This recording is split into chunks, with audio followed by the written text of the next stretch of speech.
Welcome to the Executive Real Estate Investing Show. This podcast is for you, the busy business owner or executive looking to create generational wealth. Here, we're going to show you how to do that through real estate investing, from multifamily to industrial and everything in between.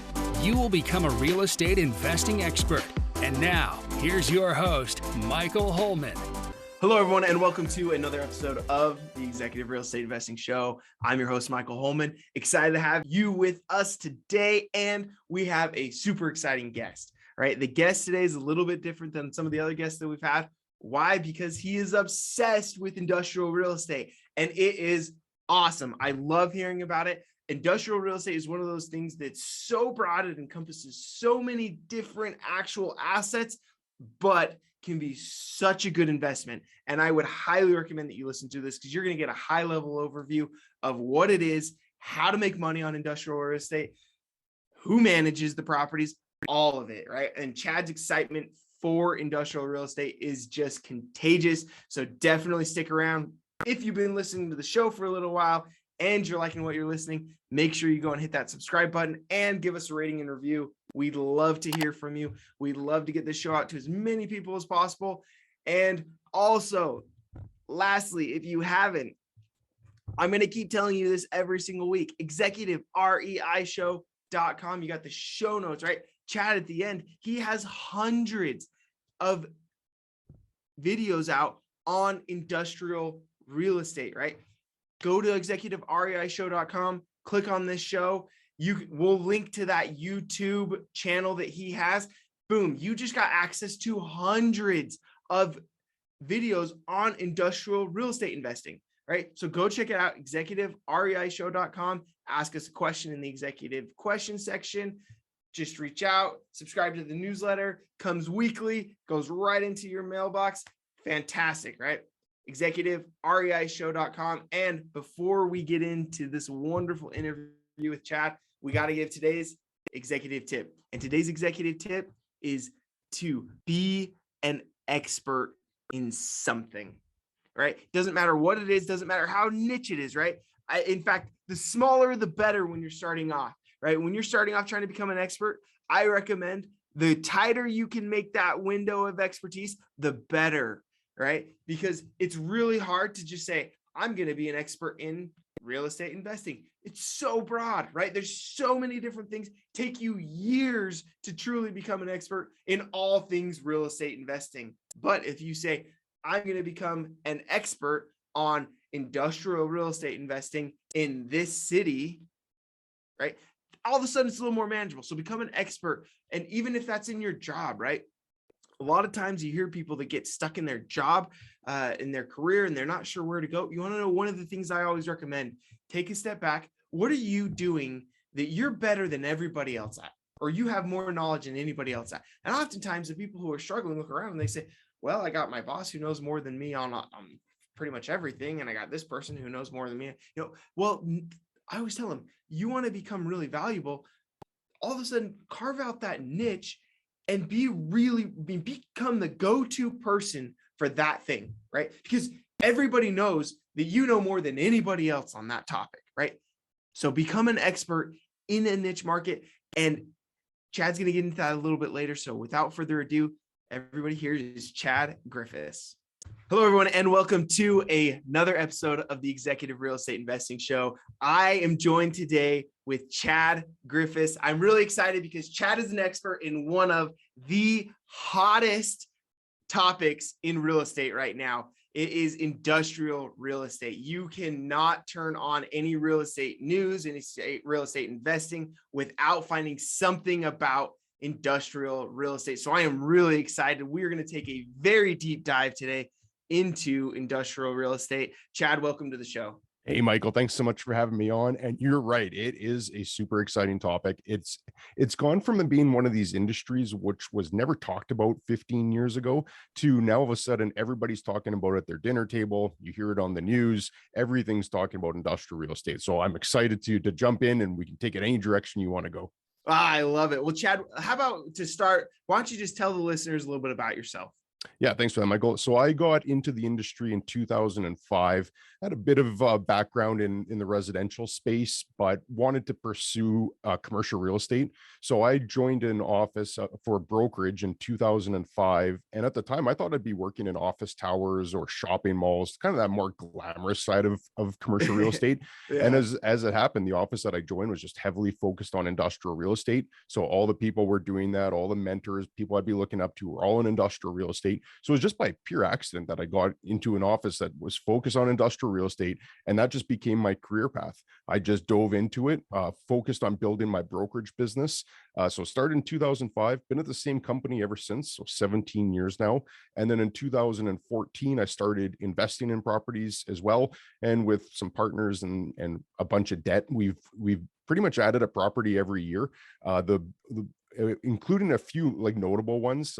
In January, we closed on a $4.5 million property.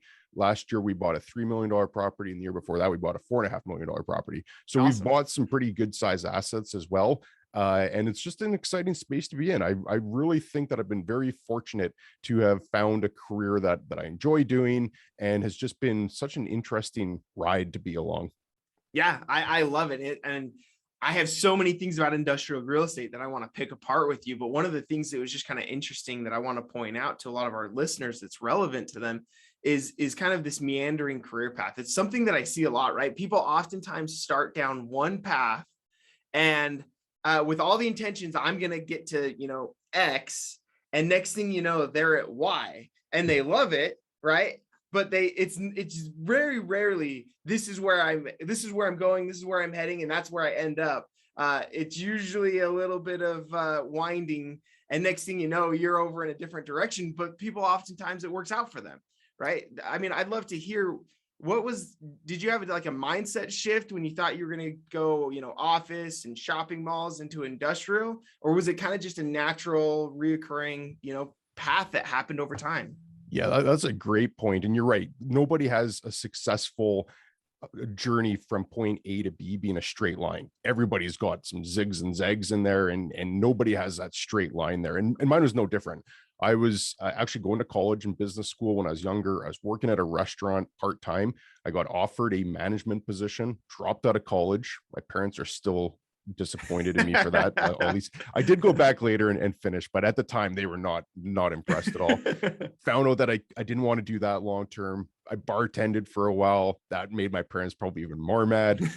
Slowly got into that residential space, bought and sold a few houses with some friends, decided I wanted to become a residential agent. I did that for a year in 2004. And that was like my taste for being a service provider. Like I really liked working with people, whether it was bartending or some of the other jobs that I had. I was really focused on customer service. So I saw an angle just to be of service to people and then get paid commensurate to the effort that you put into it. So I was really, really drawn to that real estate space. I just didn't want to do residential real estate. So I was like, well, I could sell office towers. I could be like Donald Trump. I could be doing and dealing in all this glamorous trophy asset classes. And like I said, it was next thing you knew, I was working in an office where I was walking through old warehouses, and I was like, well, this was a little bit different than I had in mind. But it was, to your point, I obviously never dreamed about being an industrial real estate broker or investor when I was younger. That wasn't on my above my bed to do that when I was older. But when I found it and I just saw an opportunity where it was the ability to work with really cool companies that do awesome things. Like, we can talk about this as well as we go into it. There's companies that just do everything imaginable. So you have the full spectrum of different types of clients to work with, and you just get to know all these businesses as you're working through the process of them buying or leasing space. And I just really fell in love with it. I just thought it was such a great industry. Again, in 2005, it wasn't popular. Like nobody in my family had any idea what I was doing. You'd try to explain it, they couldn't grasp it. Fast forward to today, and everybody sees a big Amazon fulfillment center off the side of the road or these big warehouses. It's become a lot more prominent. 2000, very little that people knew about it. So I thought it was an area to work in that wasn't known. So there wasn't going to be as much competition. There was ability to take advantage of some of the things that were out there. And I just really went into it head first, to the point where I've spent 17 years doing it. I've got the majority of my net worth directly invested in industrial real estate, and I just love talking about it. I could talk about industrial real estate first thing in the morning and go to bed. I just love it. But it wasn't by design. Like, I truly stumbled into it. I love it. I love it. That is fantastic. And that's just how our lives work so much, and how, our career paths and everything like that. I mean, I started out as a CPA at a Big Four accounting firm. Never thought I'd be in real estate development or talking on podcasts, right? I mean, that was never the idea or the intention when I started. So definitely understand. Hey, well, I want to shift gears because we're talking about industrial real estate, right? And it's kind of industrial real estate, honestly, of all the asset classes, is one of the most vague, right? There's so many things that encompasses industrial real estate. And I would love for you to just outline to the listeners, right? What is industrial real estate? What does that include? Such a great question, because you're right. There it is so broad compared to other asset classes that people are going to be much more familiar with, like office space. You're in an office right now. Everybody knows office. That space could work whether you're doing real estate or accounting, or if there's a law firm that went in there. Those types of buildings typically work for a wide array of uses. Industrial real estate is actually a very broad term, which should be delineated into certain categories, because there is overlap between the subcategories, but there's also some stark differences. So I've finally tuned this idea in my mind over the last year, where I think that this makes the most sense to describe it at a very high level, is that there's three main subcategories. The first is warehousing. That's the one that most people are familiar with now. It's the big distribution centers, the big Amazons, Amazons. Right? Yeah, I mean, and those are a lot more prevalent now. Like, you see these, I'm sure there's some just outside the airport where you are on major roads. I know that they're all over Utah. The big distribution centers. And if you could just picture a really big box, it can be anywhere from 100,000 square feet to 2 million square feet. The whole idea is things come into the property, they're stored, there's tons of racking, pretty much from floor to ceiling of racking. Things go into the building, they're stored, sorted, and then they get sent out. And a good example I actually use is like a Costco or a Home Depot. If you go into any one of those stores, those are a big warehouse. There's racking all the way up there. It just happens to be consumer products, but that's racking for warehousing. People come in, like most of those stores have no retail presence at all, right? Like, you're walking into a warehouse. So there's in a retail location, but you're not seeing like a big fancy showroom or anything. It's just a warehouse. So that's the one that people are most common with. But the other major one is manufacturing properties. And these are just the properties where things are made, assembled, manufactured, a factory, if you will, where things just raw materials come in, or semi-raw materials come in, they're assembled, people put things together, they might machine it, they might do all types of different things to the raw materials, but the end result is a final product going out. And this is the type of product that works outside of the mainstream purview, where you've got to go into an industrial park to actually find these. But you're not going to see a big factory on a main road. They're typically tucked away in industrial parks. And one story that I like telling is a guy who was asking me about industrial real estate, and he teed it up by saying, the only thing I know about industrial real estate is when I make a wrong turn off the highway and I end up in an industrial park, and I just have to figure out how I get back on the main road. And I think that is pretty common for people, unless you've worked in one of these factories, or you know someone that worked in there. You really have no reason to be driving into an industrial park. Well, but I can tell you, as a developer, right? Cities specifically put zoning in place to try and group those heavy industrial uses together, which is why you don't see them, right? You oftentimes don't have the McDonald's that you're going to right next to where they're manufacturing, I don't know, ladders or something like that. So. And for good reason, right? Like, you can just imagine the noise and the traffic and potentially any smells, or just the byproduct of the industrial fabrication. It can be very disruptive, and people don't want to be going to restaurants next to that. They don't want to live next to it. So you're exactly right. I don't know of a single market in North America, or the world really, where they haven't segregated these by zones, where there'll be an industrial zone and a commercial zone and a residential zone. So, but these manufacturing properties are traditionally going to be in that, like you said, heavy manufacturing area, but that's also big business. You can manufacture anything from from a ladder would be a good example, where that might be in a small factory all the way up to manufacturing airplanes. And the one I point to often is the Boeing factory, not far from you, and just in Everett, Washington. 4 million square foot building where they bring in all the raw materials for the planes, they assemble it, make these massive airplanes, and then it goes out to the end customer. That's a 4 million square foot building for manufacturing. But there's the flip side is there's also 2,000 square foot properties for that as well. So there's the full spectrum on both warehousing and manufacturing. And the third category is, it's often called flex properties. I use it as a miscellaneous category where it captures everything that is industrial zone, like you said, property zoned for industrial uses, but it might not be compatible for either warehousing or manufacturing. And there's a wide array. Like you can have showroom space, you could even have direct office. One of the buildings that we own, our office is also in there, and it's 100% office, even though it's an industrial zone building. You could have churches, art galleries, you name it. There's a whole wide variety of different types of uses that can go into these flex properties. And there's a lot of them as well, but predominantly the main two categories, which encompass the majority of industrial real estate, is manufacturing and warehousing. Awesome. No, that's fantastic. Kind of gives a rundown, because oftentimes, right, people don't necessarily understand industrial real estate like they do, say, multifamily, right? Apartments, multifamily is usually one of the first things that people get into when they start getting into larger real estate, right? Once they get past the single family homes and the townhomes, they go to apartments because they understand it. They've lived in an apartment, they've seen an apartment, right? They understand how it works. You pay rent, and then you pay your expenses and your loan, and you get some money, right? But not a lot of people have worked in a manufacturing plant, right? They don't understand how they work. I would love, could you just kind of break down on these different subcategories in industrial, right? Say you were an investor and you were investing in manufacturing, you were investing in warehousing or flex.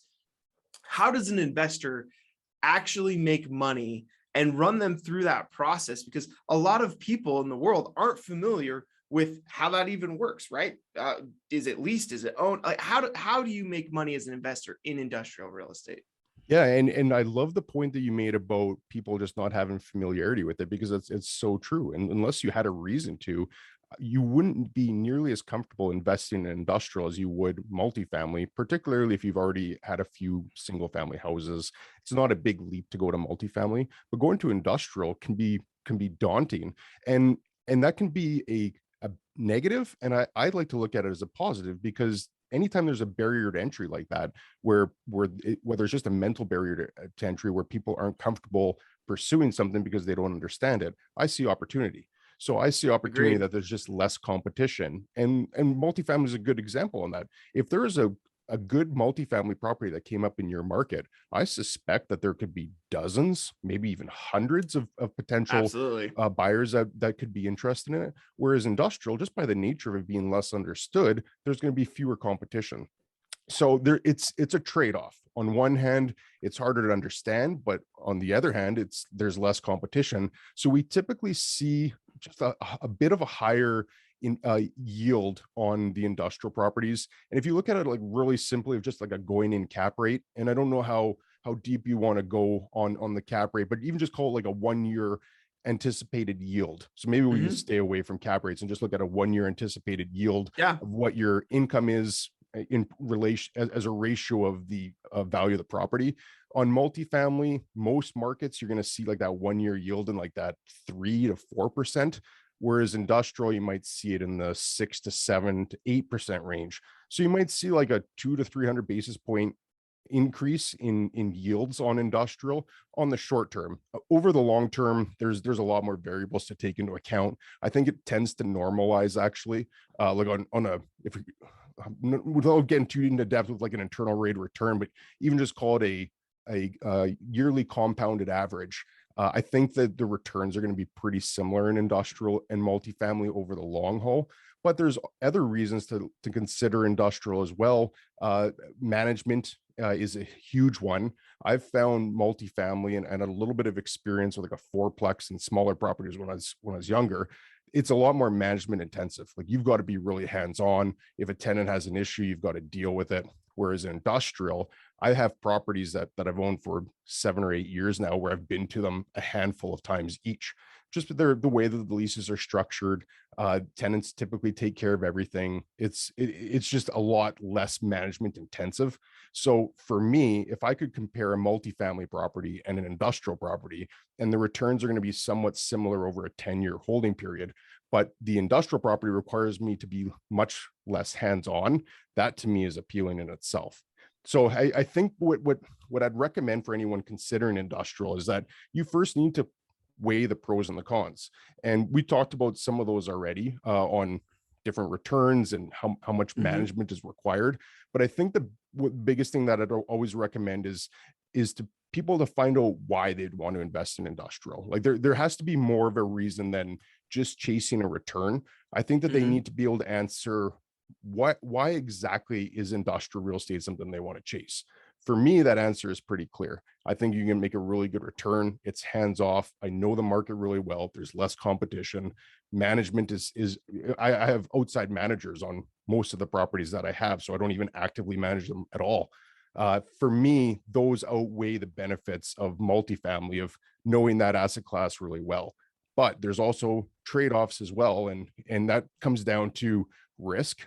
I think that there's potential for a lot more downside risk in industrial than multifamily. So without trying to go too much on one question that you asked, without trying to talk too much on that one thing, I would think that the biggest thing I'd recommend is people need to find out why. If industrial is appealing and you can answer why it's appealing, then you need to start just doing a deep dive into the topic, getting to understand it intimately, understanding what it is, what it isn't, what the type of tenants are that are going to lease that space, and really understanding at a fundamental level, so that if a property does come vacant, you're able to fill it relatively quickly and ultimately mitigate that risk. But I sound redundant by saying it. The biggest thing I'd recommend for someone considering is to ask why. Love it. No, that was fantastic. And so just to kind of break some things down that you had said throughout that process, right? I mean, if I were just an investor, right, and I went and I found some industrial building and I put, I don't know, $1 million down, and it was a $4 million property, went and got a loan, right? The way that the cash actually comes into my pocket is, and correct me if I'm wrong, right? That building, I go out and try and find a tenant to occupy that space, and they lease that building, right? Are those normally similar to like a triple net lease deal, double net lease? What kind of lease normally goes into a deal like that? You hit that right on the head, and that does unpack the lease a little bit more on why it can be a lucrative investment. Is that most commercial leases, and I'm generalizing here because the terminology might vary depending on where people are listening from.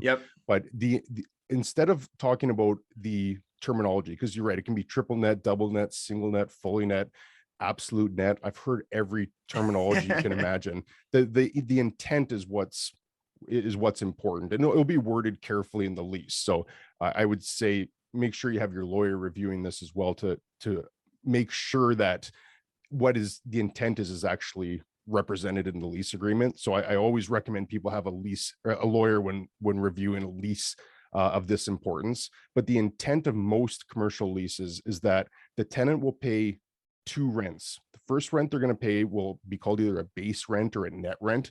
And this is a contractually agreed upon rate that the tenant will pay for the whole term of the lease. So if they did a 10-year lease and they're paying $10 a square foot, most leases for commercial are quoted per square foot as opposed to a dollar amount per month or per year.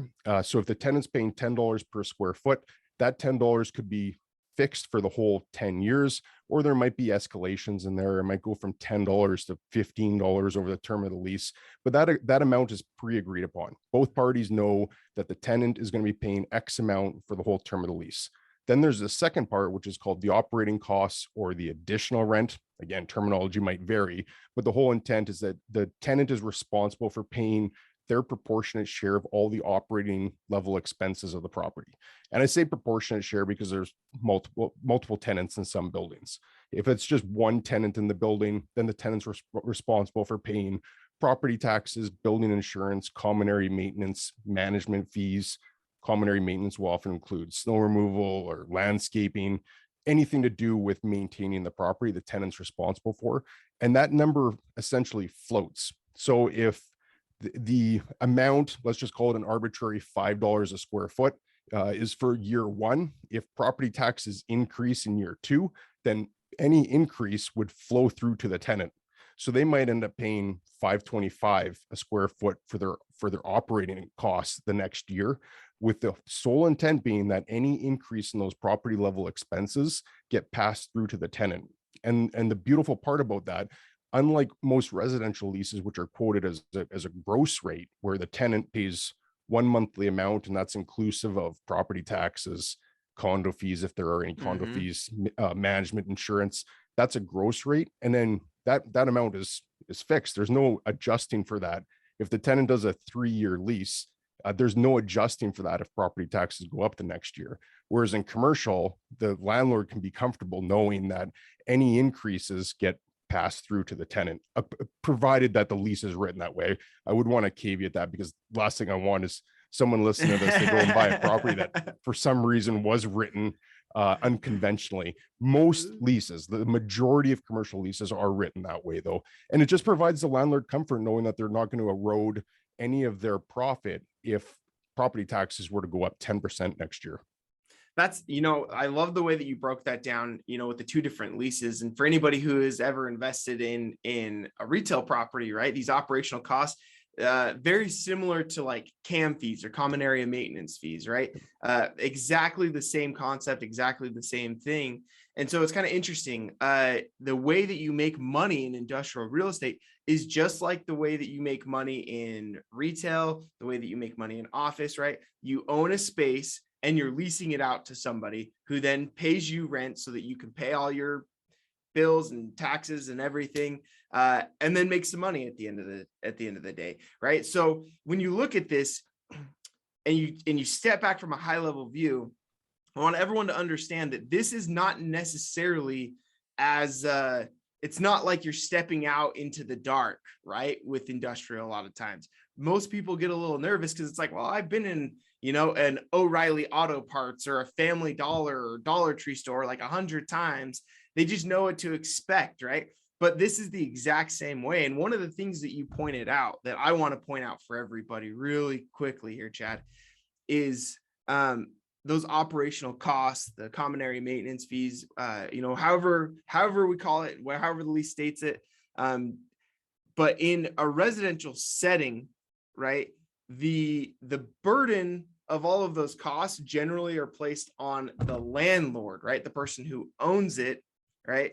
And you can see that most governments are very protective and friendly to leases, to residential leases, to the tenant, right? The tenant is the one who's going to get the benefit of the doubt across the board on a residential lease. On a commercial lease, a lot of times it's the opposite, right?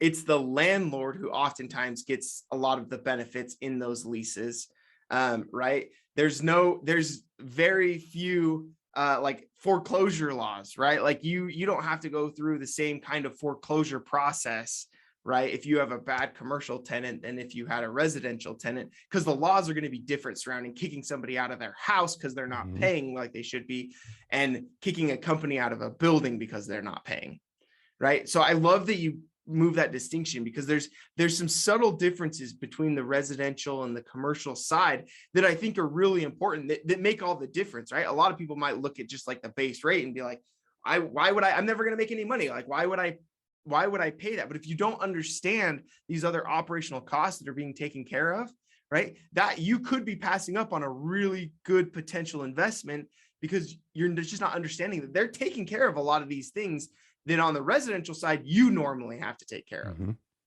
Yeah, great point. And that was so well said about the distinction on just how tenants are treated by law. Most areas will have some sort of governing legislation which dictates how that relationship between a residential landlord and residential tenant can actually be. And you'll typically have a state offered form where it's very consistent across everything. Everybody's agreeing to like the same 2 or 3 page document, and it is skewed heavily in favor of a tenant for good reason, right? If a tenant misses a rental payment over the winter, a landlord would be pretty cold-blooded to have to go and kick them out, but it does happen, and that's why there's laws preventing that from happening. I've heard investors actually say this before, that they said, I can't go and kick a family out of a property if they don't pay their rent. So that's why they just didn't want to invest in multifamily or single family homes. I still think it's a very viable opportunity. I think people have made a tremendous amount of money investing in residential, but I agree. Like I would have a very hard time kicking out a family, going through the whole process. Assuming we even got to the end of that process, I'd have a hard time kicking out that family. Whereas commercial, like you said, it's governed by contract law. So the leases can often be written heavily in favor of a landlord, provided a tenant agrees to it, of course. But the rights of distress and how you can actually deal with a delinquency or an issue is a lot more amenable to the landlord than it would be in a residential context. So that makes a huge difference. Absolutely. Definitely something to think about as you're starting to determine how you want to put your real estate portfolio together and what you want that to look like, right? Because oftentimes hear a lot of people say, my goal is I want to own, 50 homes, or I want to own 100 homes. And that's fine. But there are some other options that I recommend you at least look at to put into that mix. If I could just jump in real quick, Michael, sorry to Absolutely. interrupt your train of thought on that, but a point just occurred to me on that I think is worth emphasizing. So one property that we bought 2 years ago, it was roughly a $3 million property, and there's a single tenant in there. It's a Fortune 1000 oil and gas company, single tenant that's in there, and we've got them on a long-term lease.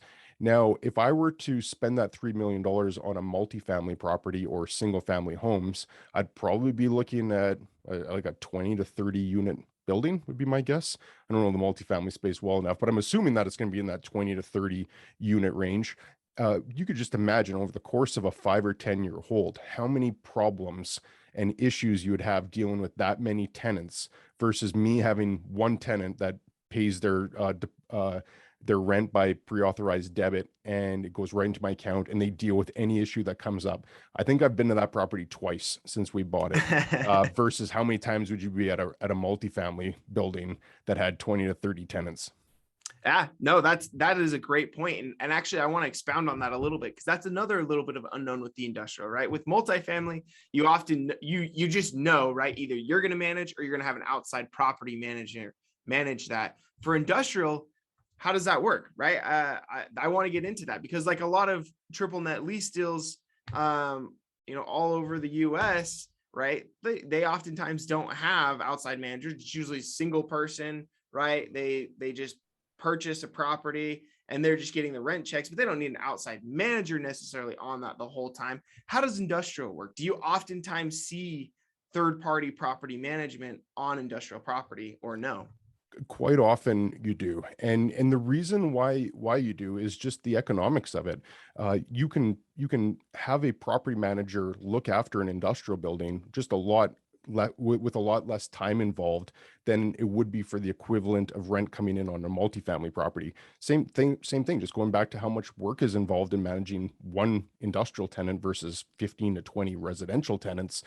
Somebody has to do that work. So if you're paying an outside manager to do it, it's going to cost a lot more to have them manage all these issues of 15 to 20 residential tenants versus what they have to do with one commercial tenant, where the rent automatically goes into our account anyways.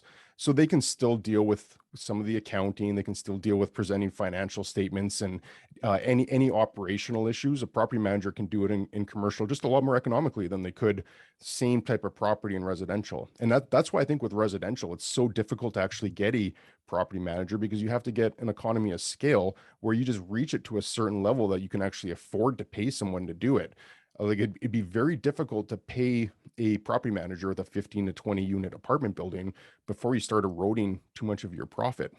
Commercial, conversely, they just have to spend a lot less time on it. So the property manager can scale a lot more, and they can manage considerably more property doing the same amount of work than they would be in residential. So as a result, most properties do have property management in place, or even if it's not a dedicated third-party property manager, the owner will still charge a management fee and they'll bill it back to the tenant as part of the operating costs. So there's opportunity to charge back your time as the property manager slash owner, just as a function of the operating costs, provided of course that your lease stipulates that you can, but it is common. Yeah, no, that's great. And I think that what we're doing here is we're clearing up a lot of just the unknown, right, for people through this, right? So like, you know, how you actually invest, how the money is made in industrial property. Do you have to, who manages the properties? I love where we're going with this. And I'm right now, what I'm going to ask Chad is I'm going to ask you to take out your crystal ball for a second. I would love to hear your take, right? Where do you see the future of industrial going? Yeah, provided we don't have any crazy events that are just unpredictable. And if the last 2 years have taught us anything, is that the world is full of crazy, unpredictable events. But providing that that we stay the course as we're going without any major disruptions, I think that there's still a very long runway for industrial. And I think that there's a few trends driving both of those subcategories as well. So just from an economic standpoint, industrial has just always been a very stable asset class. It's been regarded as just a boring, steady asset class that people have needed warehouse space, they've needed manufacturing space, and it's just been on a steady uptick. What's driven the explosive growth in the last few years is, and I could even say few decades, has been the increase in e-commerce. So as there's been a move from that go to a store, buy things and bring it home, to click a button on your computer and have it delivered to your house, that's required a considerable amount of warehouse space just to accommodate all this e-commerce.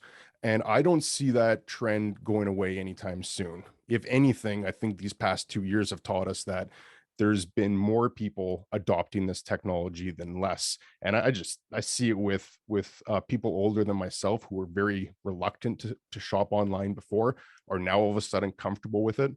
So I think that trend continues. I think we continue to see e-commerce start chipping away at that traditional brick and mortar retailer space. That's just going to need more warehouse to accommodate it all. And in certain hot markets, the vacancy rate is like sub 2%. It's still a really hot market, and there's a lot of runway of inventory that can still be added before it even gets to, call it, a healthy vacancy rate. So I think that'll drive the warehousing side. And then on the manufacturing side, I think that there's also going to be a shift to manufacturing at some level coming back to North America. And that's a function of supply chain issues. Something made overseas is now just taking longer to get from, call it, Asia to North America. There's just bottlenecks in the supply chain process. So I think there's going to be more emphasis in having things made here to circumvent any of those supply chain issues. And couple that with just manufacturing in general. If we start seeing oil and gas stabilize in this, that's why it touched $100 for Brent today. If we see oil prices stay in that area, I think it's going to bring more manufacturing in general, just to service that big machine that's oil and gas. I think we'll see that even in markets that don't have an oil and gas exposure. I think we'll just see a noticeable uptick in manufacturing. So like I said earlier, I've got the majority of my net worth in industrial, and I'm not selling anything. In fact, I still want to keep buying. Yeah, no, that's fantastic. And I can tell you, I'm seeing the same thing right where I'm sitting in Salt Lake City. One of the hottest things that have come up is the flex space that you've talked about, right? Yep.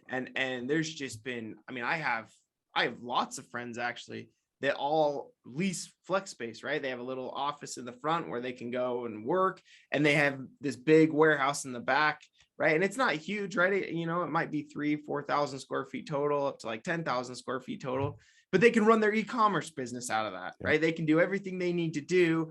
They're not packing their basement full of all of their, pants or shirts or, Frisbees or whatever they're selling online, right? They're not packing it all in their basement, trying to figure out how to ship everything off, right? And so these flex spaces, and I know where I'm at are huge, right? I mean, they've just gone crazy, but you've also seen a huge uptick in, like you said, the warehousing spaces, right? I mean, we have like something like 2 or 3 new Amazon facilities that have come up here in the last like couple of years. It's crazy, and I'm sure most markets are like that, where they have big warehousing that are coming in as well to service not only kind of your mom and pop shops, right, where it's just a couple people selling something online, to these large corporations. It's everywhere in between, and you could look at the market holistically from that standpoint. That if you are in the market to lease space, just do a search right now. Just go in and do an arbitrary search of trying to find 5,000 square feet of industrial space in your market, and you'll see that it's more challenging than most people would expect, just because of that upward pressure on demand. So anything can derail my vision for how things are going to look, of course. But I just think that of all the commercial asset classes, excluding multifamily, because I think multifamily is going to do quite well for the foreseeable future as well. But compare it to office or retail. Like office scares me. I still don't know how that landscape looks once some of these companies that had trailing lease obligations, once they start giving back space, or if they do, or if there's a return to the office. Still lingering questions that remain unanswered, but I can't see much growth in the office area, and retail would be concerning for that same reason.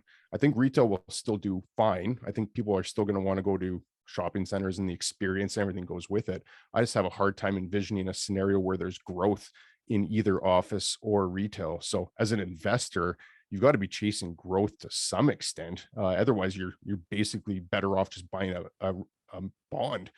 So I like industrial from the standpoint it seems like it's got a long runway. I see big opportunity for growth. It just seems like a very good investment vehicle going forward to me. Fantastic. Yeah, I love it. Yeah, I've really enjoyed the industrial properties that I've been a part of. So I'm really excited. I'm glad that we had you on the show. We could clear up a whole lot of things. We could really try and start getting people comfortable with industrial, so that they can potentially start looking to add that to their portfolio if it makes sense for them. Chad, as we end though, 2 questions we always ask every guest that comes onto the show. First question: what is the best business advice that you were ever given? Oh, that's a great question. I think the best one would just be passionate about anything that you do. And if you are passionate about whatever job you have, or whatever investment you have, or whatever thing you're pursuing, if you're passionate about it, you'll find a way to connect those figurative dots that we referenced. So if you're going from A to B and you start off here, but you're going quite a bit to the side, if you're passionate, you'll find a way to correct ship and get it to point B. And I learned that pretty early in my career, even before getting into real estate. Actually, it's just it was an uncle of mine that told me that early on, and it's advice that I've lived by. Is just be passionate about whatever you do. I love it and completely agree. Right. I mean, I think that is what becomes a driving, motivating factor, like you said, to be able to push through. Right. I mean, anyone who's successful has those difficult times, right? It doesn't matter who you are. If you were successful, you had a moment where there was difficulty. There was, you had to overcome obstacles, right?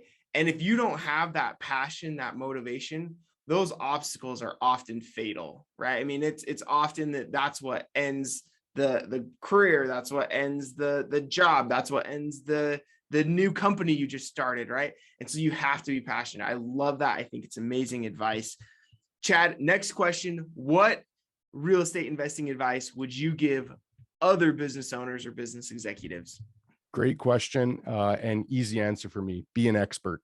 No matter what you're investing in real estate, be an expert. Commit to knowing everything you can, not just about the property from a macro standpoint and I could use industrial in this context, not just understanding industrial real estate on what it is and what it isn't, and limitations and drawbacks, but also being an expert in the local market that you're investing in. So you're aware of tenants moving into the space, you're aware of deals that just happened, you have lease comparables you could draw on. I think if you combine passion with just wanting to exceed no matter what, and you add in expertise where you're just a bona fide expert and you know things that other people don't, I just can't see a better path to success than that. Agreed. I think that's fantastic. I love it. Well, Chad, how can people get in touch with you? Well, yeah, I love talking about industrial estate, as you can tell. So I started a YouTube channel about 1.5 years ago, talking just about industrial real estate. My whole plan with that is to just be as provide as much value as I can and information. So I don't talk about my company that I work for. I don't even mention what city I live in, because I really want it to just be a standalone piece of information where people can go as a resource. So if you just search industrial real estate, you'll come across my channel, because I've done over 100 videos now. Just Awesome. kind of crazy to think about, but yeah, that'd be the best place. Just a YouTube channel would be awesome. Awesome. And is there, do they just search for your name and you'll come up? Yeah, I think the channel name is Chad Griffiths CRE, but if you just even search industrial real estate, I'm pretty sure I'll pop up at some point. Awesome. I love it. Well, Chad, thank you for coming on the show. We are really excited that you were able to come talk about industrial real estate. Thank you. Thank you, Michael. I really appreciate being on and love chatting about this. I love your excitement and your passion for doing this as well. So thanks for having me as a guest. Thank you for listening to the Executive Real Estate Investing Show. Ready to learn more? Go to ExecutiveREIShow.com for more episodes and resources to help you create generational wealth through real estate investing. That's ExecutiveREIShow.com.